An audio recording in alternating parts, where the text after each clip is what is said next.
All right, welcome back. If you saw the last podcast, I was eating.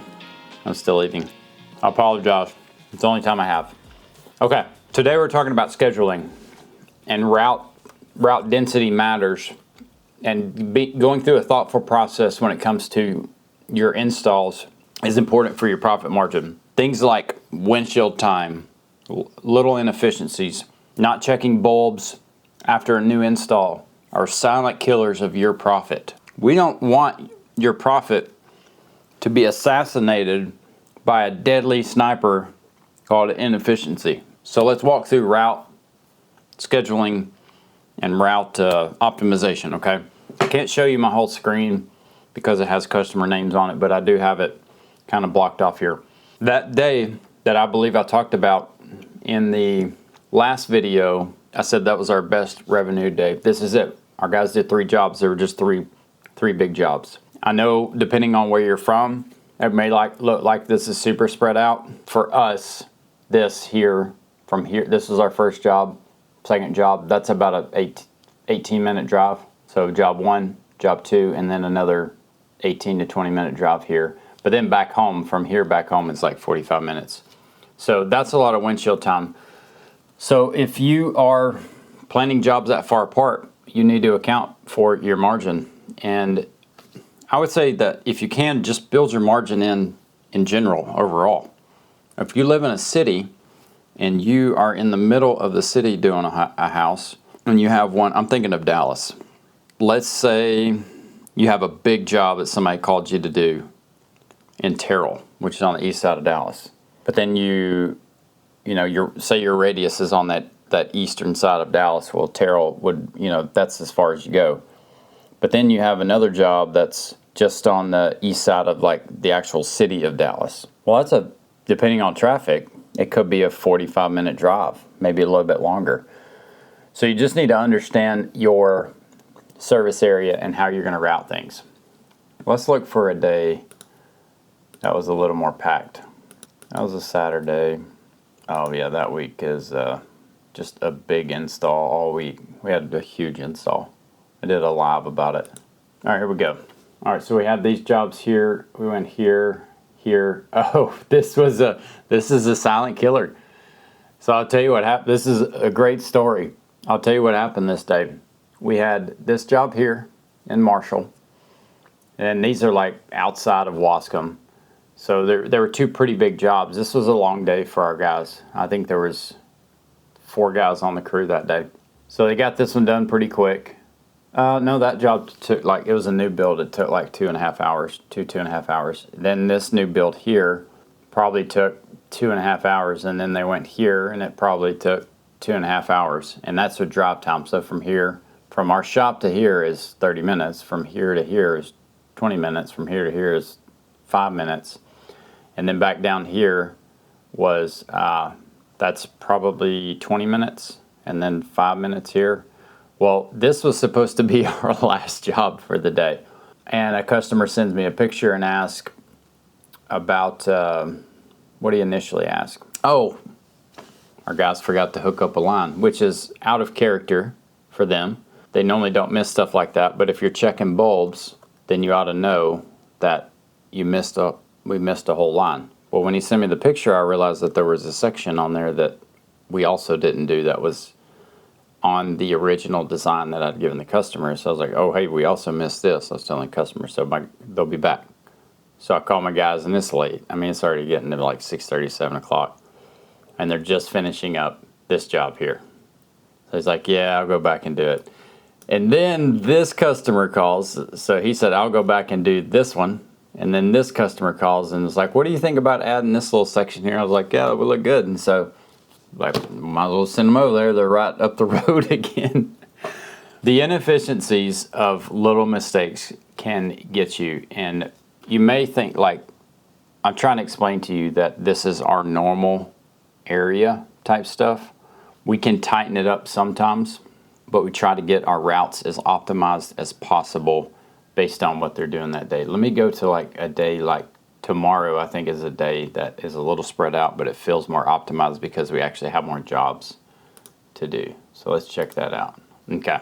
In reality, I would love to, this is Longview here, I would love to do 300 houses in this area here, but we're not going to. At some point we might, but right now we're not. This is our second year back in the business. We have to expand a little bit. So northeast here, we're hitting 2, and then going to Gladewater, and then going to Kilgore to knock those out. And I try to just route them as together as possible. I feel like I'm rambling a lot. Holy moly. Let's just simplify this. Set your service area in a hub that you can service. Install and service are 2 different things. We go an hour from here. An hour for us is 60 miles. So we have about a 60-mile radius. Now we're not going 60 miles in every direction. We're going 60 miles east and west. Actually, we're going about 60 miles east. We're going 35 to 40 minutes west. We're going 25 to 30 minutes south, southwest, southeast. And we're going 30 minutes north. So it's not all 60 miles. It's like 60 if this is, I'm going to do it the way you're looking at it, I think. So this would be the east. So it'd be like 60 here. And we're making kind of like an oblong shape, almost kind of like a football. Whatever that service area for you, make sure that you can provide great service. We could go do an install anywhere. If I got a $10,000 job in Houston today, and I thought I could take my guys down there and we can knock it out in a day. If we could do it in a day, we'd have half a day drive time there, a day of work, and half a day drive time back. So two days, hotels, food for all the guys, pay, $10,000 job I would do that for.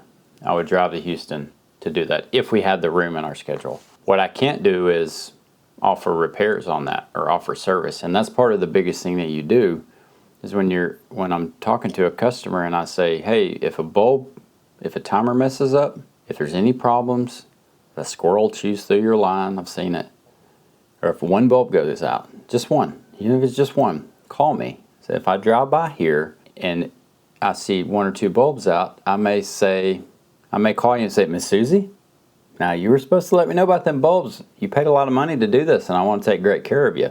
And that means we want your display to look awesome all season. So don't think that you're inconveniencing us. We are happy to do it, and it's why we do it, because we want to really take care of you and we want to serve you. If you're selling something like that, then you have to honor your word. And when you get a call on Christmas Eve night, hey, my lights aren't working and my family's about to be here in 10 minutes, and you have to make a sacrifice, because if you told them that, you need to. And you also have to be happy about it, because these people are taking care of you and paying your bills. Make sure that they're in an area of service that you feel like that you would give an hour of your night up on Christmas Eve to go fix it for them because you said you would. Hey, it's enough for me, guys.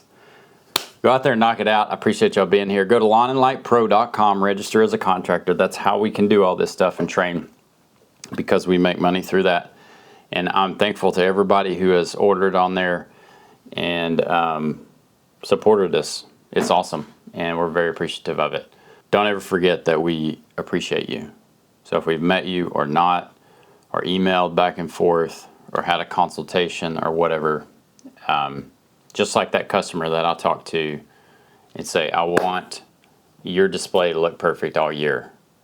I'm saying the same thing to you. We want to be support for you as much as we can, and providing materials. My dad has a lot of product knowledge. Larry, you can email him at larry@lawnandlight.com if you have questions about products or shipping or anything like that. And we take great pride in being a place where we can help. And so for us, it starts with the help, and then, value for value, right?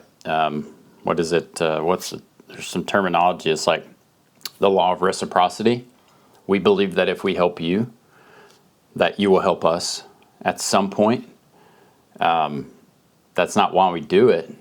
We give and we love because he first loved us, because Jesus Christ loves us, and that's why we do it. But there is an idea that we want to offer you as much as we can possibly offer you until maybe it's almost exhausting. Like today, I have a bid in 19 minutes, and it's 17 minutes away, so I have to say goodbye. Again, thanks for being here. Love God, love others, and let your light reflect that. We'll catch you on the next one.